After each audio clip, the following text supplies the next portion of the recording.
People want to know what makes my farm different than any other farm.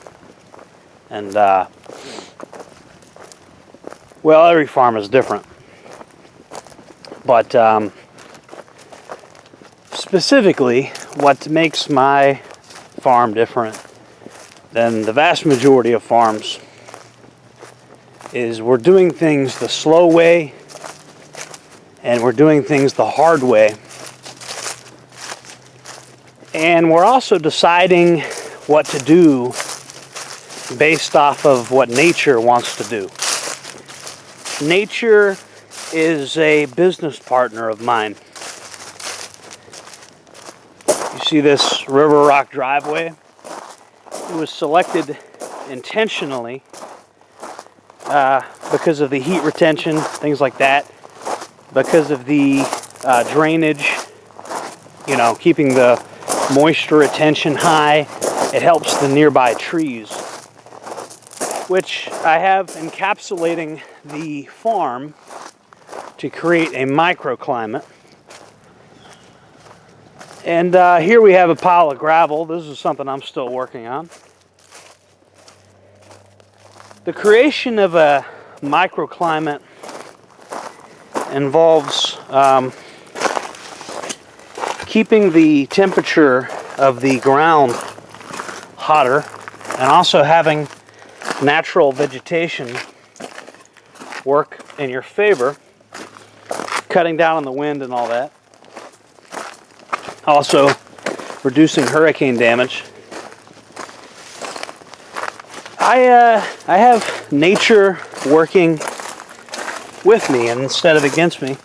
This is a Yupon holly I just planted. This is one of my peach trees, and it's a very early bloomer for this time of year. The other peach trees haven't bloomed yet. Originally, this place was going to be a citrus farm, but like I said, nature itself is one of my business partners, and it gets a say in what I grow. I'm not going to fight uphill battles. I'm going to grow what wants to grow here, things that don't require a bunch of maintenance. I'm also using mulch and other materials that I've brought in.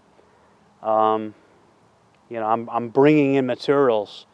I'm not just landscaping here. I'm terraforming.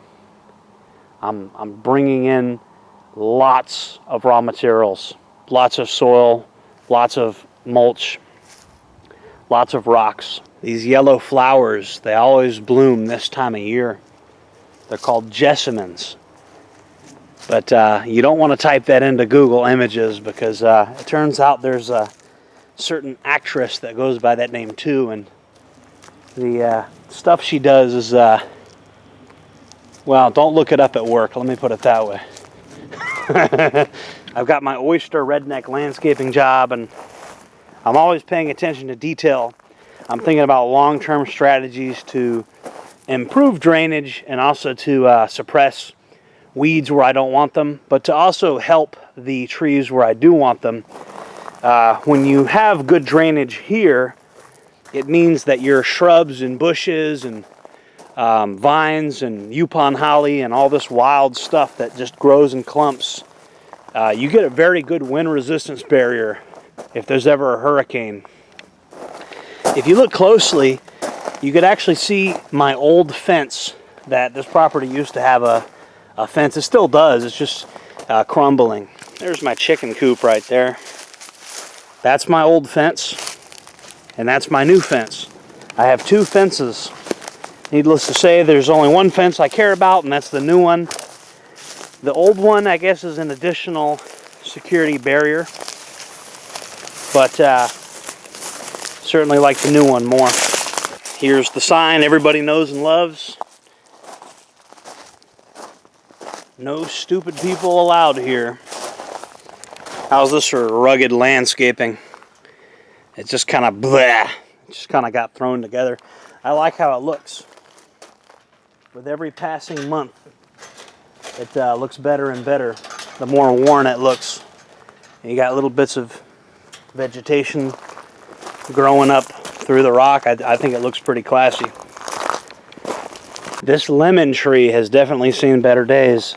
It was not happy during the frost, but we see the branches are looking somewhat green here. So in extreme situations, I've seen these things lose all of their leaves, and I've seen them sprout new leaves. So we'll see if the lemon tree survives or not, but this is the trial and error I have out here.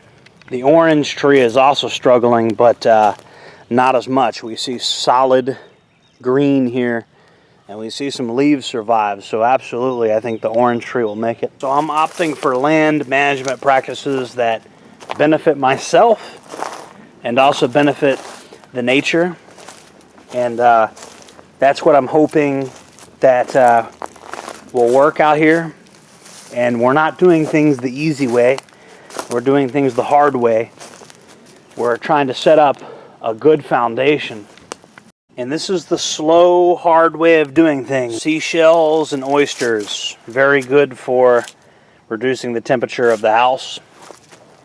And a lot of times it's free.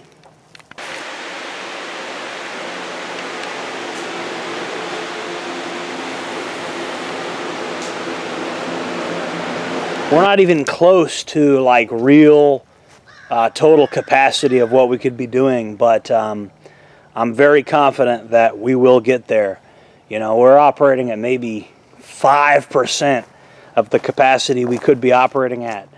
But once the foundation is laid, once we have more imported materials, once we have a better microclimate, this place will be the real farm that it was meant to be.